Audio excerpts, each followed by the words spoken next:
Hi, this is Tim Hamilton, the co-host of the Maryland Crabs, and I'm here with a crabcake for your listening pleasure. What's a crabcake? Well, it's not quite a full episode, it's just a little snippet. Stay tuned and check it out. Make sure you check us out on themarylandcrabs.com. You can follow us on Twitter at MD Crabs Podcast or find us on Facebook at the Maryland Crabs Podcast. Don't forget, subscribe, rate us, iTunes. Go there now. Mr. O'Hurley. Yes, is this Tim? This is Tim. How are you, sir? I'm fine. How are you? Great. I want to tell you this is the first time that I've ever had a call pop up from Beverly Hills, California. I feel very fancy right now. Well, we'll make it last as long as we can, then. I live a pretty little life, my friend. But hey, thanks for coming on. I really appreciate that. I understand you're Absolutely. busy, so I imagine I appreciate you taking time out. Mm-hmm. Thank you. So you're going to be coming to our little town here in Annapolis. Have you ever been? I have not been to Annapolis. I am so looking forward to it, and everyone has said what a great little spot it is. It is fantastic. And you're a New England guy, right? I am.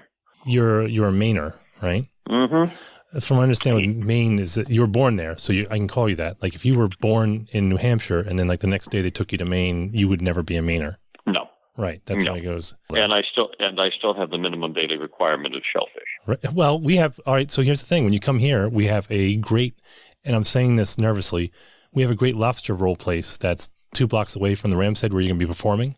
And I know a couple guys from Boston, and one is a hardcore Boston cop, and he went down pretty incredulous, and he came back and he said, "Okay, it's legit." So really? Yeah. So the lobster roll thing, and we do crabs down here. That's our thing, but it's too early for crabs. Yes, exactly. That's what you come for, the crabs. Can you still do the New England accent? Oh yes, yep, to and fro, rocking on the porch. You can't get that from here because you did Maine, and you went to Providence College, and you were living in Connecticut for a while. I am, yeah. Lived in Connecticut most of my life. So you can get the Connecticut roll. That's one of the lobster rolls they have there. They have the Maine roll and the Connecticut roll. That's exactly right. Yeah, one has celery and the other one does not. Oh, is that what that is? And and it has the authentic one is actually a grilled hot dog bun, butter grilled with pure lobster in it. Right, but that's it. That's all. I mean, There's nothing else in there because one has a slight mayo in there, and I thought the guy I was with was going to fight someone. He said, "You can't do that." Does. It brings out the worst in people. Yeah, people. Yeah, he was very upset about that. He's the same guy that I made Manhattan clam chowder once. I honestly thought he was going to hit me. He was so upset with me. So you're coming here. You're taking a departure. So John O'Hurley. So everyone knows you. You know, of course, Seinfeld always jumps to mind. Matter of fact, last week when I booked this with your agent there, and Seinfeld happened to be on, and there was an episode, and I pointed to the TV, and I told my kids who are young teenagers, I said, "Oh, I'm going to be talking to him next week," and they heard the voice, and they said, "No, he's from Phineas and Ferb." And I said, "Yeah, that's funny." And they recognized you because you do so much voice acting in addition to regular acting. I do quite a bit. I have about 15 different cartoons that I do. And I like it because I've got a young son. He's 12 years old, and it's nice to have a body of work that he can become familiar with, and as well as his friends as well. So that's fun. Isn't it hilarious that that's what he's most proud of? Out of all the work you've done, that's what he's proud of. Oh, yeah, it is that, and SpongeBob. I'm King Neptune. That's right. Oh, that's right. Yeah, like 4 or 5 episodes of that. That was half a dozen, I think. Really, I've done quite a few of them. But yeah, so you're an actor, voice actor, comedian. You've written a few books. You've had 2 or 3 books, 3 books. 3 books out, yes, and 3 albums out. I compose quite a bit too. I try to, it's very important that you stay relevant. I have not learned that. Every day you wake up, you look in the mirror and say, "How do I stay relevant today?" It's not like you're reinventing yourself because you've been doing this for a long time. You've been into music for, from what I understand, forever. You had an album, a double album back in 2004. It was Piece of Our Minds. And Secrets in the Lake came out. Yeah. And so, but you're young, but you like the standards, and we'll talk about that in a minute. But you're self-taught piano and vocalist, or classically trained vocalist. Well, I studied opera, so I wouldn't say I'm self-taught, but I'm certainly self-taught pianist. Yeah, I did. I was playing guitar, and then I broke my finger, and then so everything had to switch over to the keyboard. Were you classically trained in opera? Yeah, that was my minor in college, and then I continued studying afterwards, and went from there to Broadway, and Broadway to daytime television, daytime to nighttime, and it's been a slow descending spiral ever since. And back to music, and the circle's complete. Yeah. What's your favorite opera? I have one, and it's an obscure opera. It's a Puccini opera called Rondine. I never heard of it. I think it has some of the prettiest music that Puccini ever wrote. And unfortunately, the story doesn't. It's kind of boring. As a show, it doesn't hold up as well. But the music is absolutely captivating. I think some of the prettiest music that Puccini ever wrote. I like Puccini a lot. I still like. It's funny. I learned in college to like opera. I was in a wild group of friends, but half of them were Italian, and they loved opera. And so I got turned on to Rigoletto and all other Verdi, Aida, and La Traviata. I love that stuff. Oh yeah. Well, Verdi and Puccini were the most melody-driven of the composers. So those are the ones that I think everybody kind of retreats to, and with good reason. I mean, I listen to Wagner, but it's just that's so heavy and it's so, I don't know, so aggressive, but I mean, I like it. And as the imagery, I think I recorded The Ring like 20 years ago. They had the cycle of The Ring on PBS, and that was when it was still videotape, and everyone went out and bought like these 10 videotapes to record the whole thing. And I doubt anyone watched it after that again. But it's something you have to record. So you have a retrospective on Great American Songbook, and that's going to be at the Rams Head on Thursday, April 25th at 8 p.m. There's still tickets, so go to the Rams Head Onstage if you are interested in tickets. So if you were in your late 70s or 80s, it would kind of make sense, but it seems like this is kind of almost a throwback. Because I had to. Well, it is. What I've done, I've taken this wonderful music, the standards, the Great American Songbook, the songs of Henry Mancini and Sinatra and Moon River, the like of that, and I've used that music to underscore the stories of my life that were going on during that time and later in my life, the stories of my career and stuff. So it's I use that music to really kind of set up it as the score for the show. It's a lot of fun. It's a very funny show because I've done some very quirky things and in my life, and also some very poignant ones too. So I promise a lot of laughter and only one tear. Well, you got to mix it up, and that's the whole pathos and poignancy part of it. I guess poignancy means humor with that you end up crying at the end. I don't know. I'm just guessing. I say only one tear. Right. Although you might want to ramp it up a little bit. I mean, if it's an Irish crowd, they like a little bit more wobbling. Exactly. Yeah. Well. So why'd you gravitate towards that? I mean, you were. I love the music. I'm a great lover of melody and lyrics, and that was a period of time when the lyrics and the melodies were the most important thing. It wasn't the sound. We've kind of gotten away from the idea where lyrics are important anymore. Basically, if you can take a vowel sound and repeat it 10 times, you've got a song. We've kind of lost our way in the way of composing, and I think that our music today is, I just think, kind of substandard. And I go back to that period of time, and you really find some of the great melodies and some of the great lyric writers of our time. What are some of your favorites? Well, I'm a big fan of the later era Sinatra, and by that I mean his kind of reinventing years in the 70s when he came back with Old Blue Eyes Is Back, and that period of time. His song "You Will Be My Music," which I do in the show, I think is one of the most poignant and beautifully written songs that he ever did. And I tell actually a very funny story about my actually singing to Sinatra one night at 2:30 in the morning at his place. That's rather poignant. It was when I did one of the stupidest things you'll ever do in your career, and that is you don't sing Sinatra to Sinatra. Yeah, because you can sit there and go, "You do that so much better than I do. That's fantastic." Yeah, that's exactly right. But the very funny story.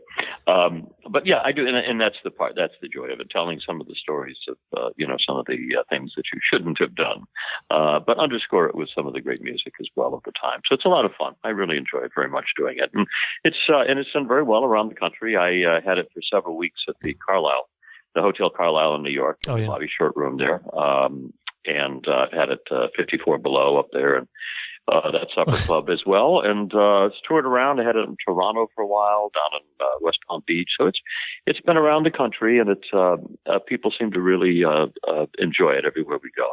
That's the fun part. Well, I had to look it up too, because I've always, whenever you hear the word standards, I always say Cole Porter, Irving Berlin. I mean, those are the kind of things that I think of.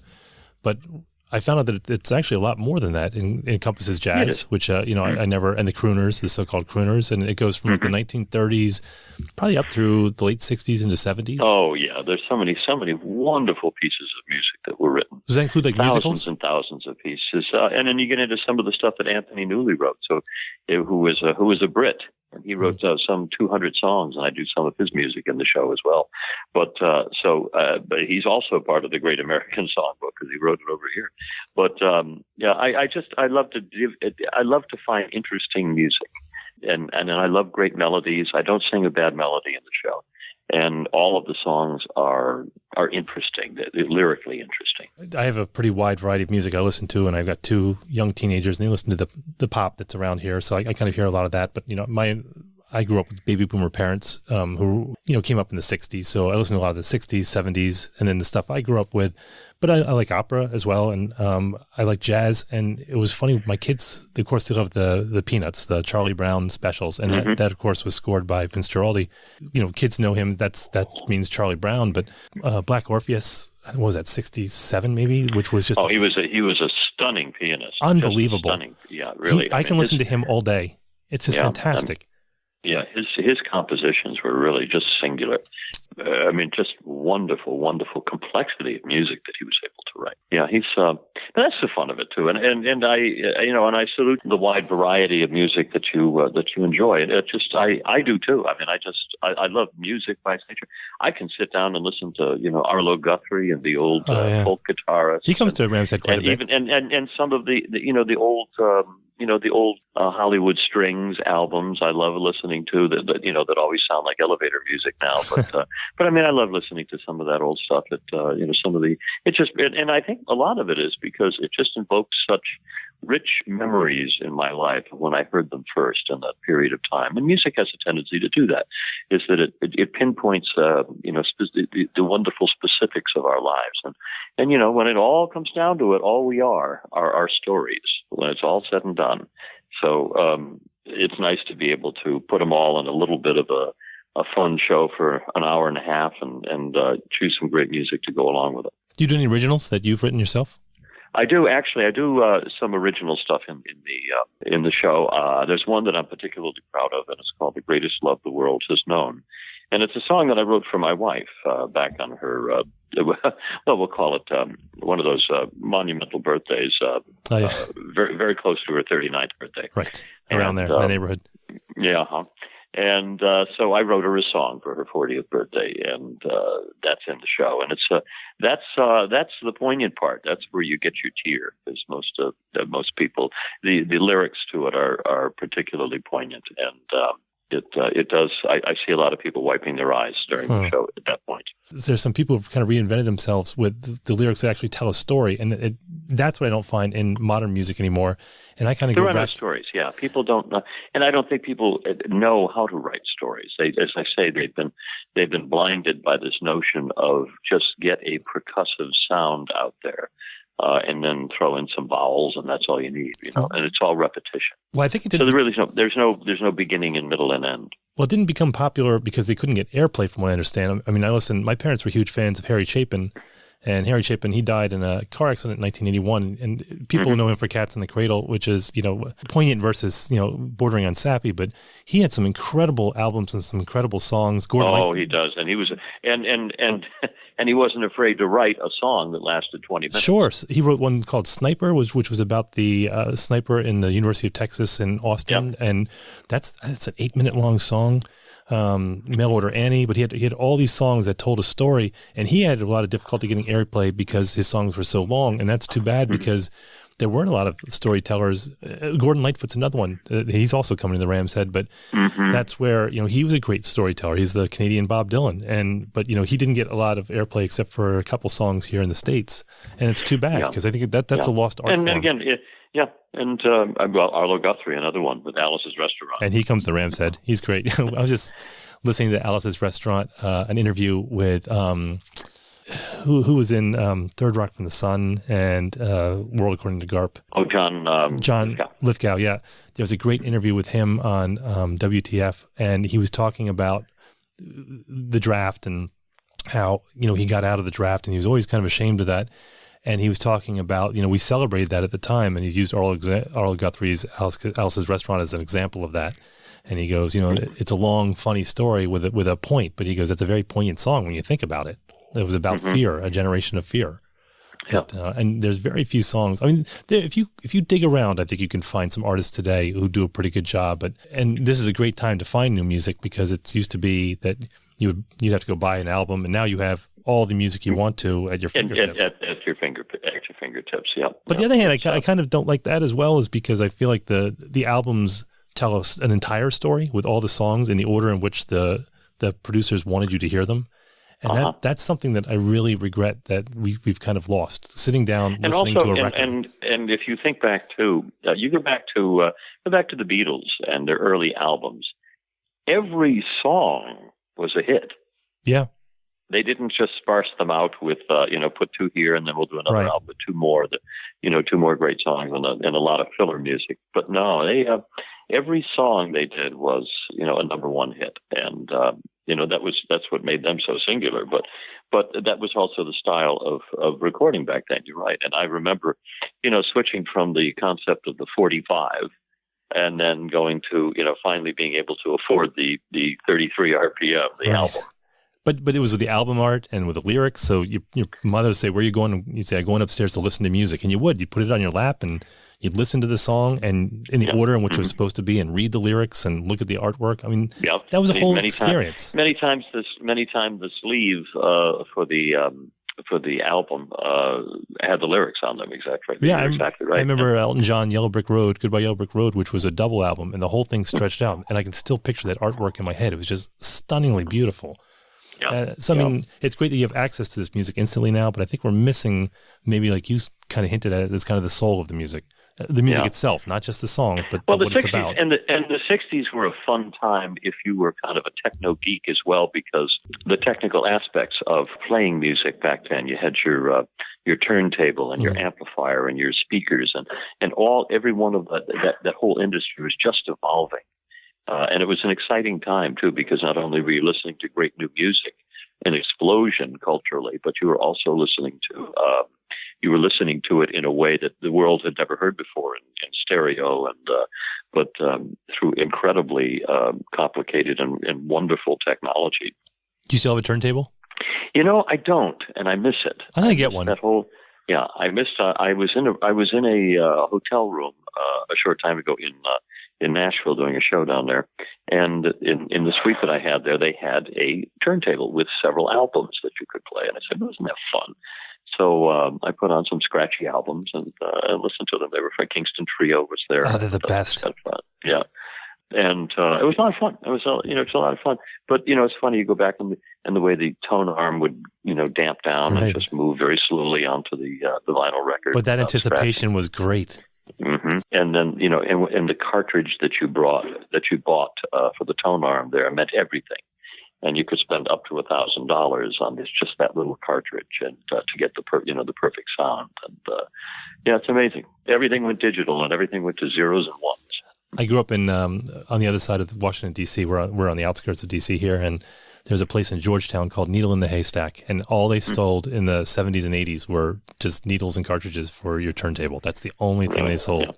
But I mean, I listened to. I was at a friend's house around Christmas, and they put Simon & Garfunkel's Bridge Over Troubled Water on, and I'm just like, this is the way it was supposed to be heard. This with the hiss in the background, that kind of warm. I love that. And every now and then, you get the crackle of a little bit of a skip on the. I was always. It was never perfect music, or never perfect phonics. It was always a little bit. It wasn't sanitized. Yeah. I think I'm gonna buy one. Now it's all sanitized. I think I'm gonna buy a turntable. I've been playing with that for a while. I think I just talked you into it. Yeah, no, it wasn't hard talking to. We're just not gonna tell my wife here. But so you travel a lot with the show? Are you constantly on the road, or is it just here and there? I probably do maybe a dozen a year. Oh, that's not too bad. It isn't bad. But it's like I kind of do it as a pick and choosing. I actually will be doing it at the Pedri Hotel there in Baltimore. Mm-hmm. Later on this year. That's a good room. I was actually there talking to them today about they want to do a supper club series there at the hotel. And if you have not been to it, it is, I think, one of the most beautiful hotels in the country. It's fantastic. It is just unbelievable. And so they want to, because they want to be on the cutting edge of stuff. And so they said, well, we'll do a supper club. So going to start it off and then bring down some of my friends to follow me, and it will be more of a subscription series a couple times a year to go down and that recreation of that Rat Pack supper club idea where you have dinner and a show, and it should be a lot of fun. And you're bringing up friends and everyone's drinking, and you're roasting each other. Yep.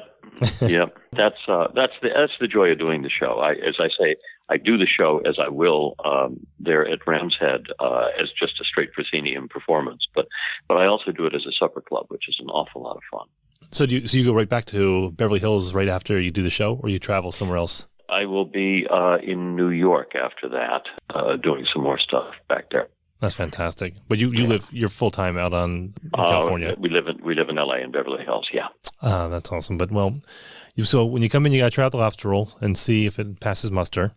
You're gonna like the town. It's like a New England town, but it's down south. I am so looking forward to it, and I think I'm staying there at the hotel Annapolis. What is it? Probably the Lowe's Hotel right across the street. So you could. I mean, you literally walk right across the street, and there it is. We have all the restaurants here. You can kick around town. Yeah, I understand. It's really a lot of fun. I'm so looking forward to it. It's fantastic. So, John Hurley, he's a man with standards, and he's going to give a retrospective at the Great American Songbook at the Rams Head at 8 p.m. on April 25th. That's a Thursday. You can get tickets at ramsheadonstage.com. John, hey, thanks for coming on. I know you're busy, and I really appreciate it. And I look forward to seeing your show. Thanks again. Great talk to you. Make sure you say hi. All right, John. Thanks much. This has been the Maryland Crabs podcast with Tim Hamilton and John Fernay. Sure to follow them in all the regular places, Facebook, Twitter, YouTube, and online at themarylandcrabs.com. Take a moment to rate us on iTunes. Now, get the hell out of my kitchen. Seriously, go! You're still here? It's over. Go home.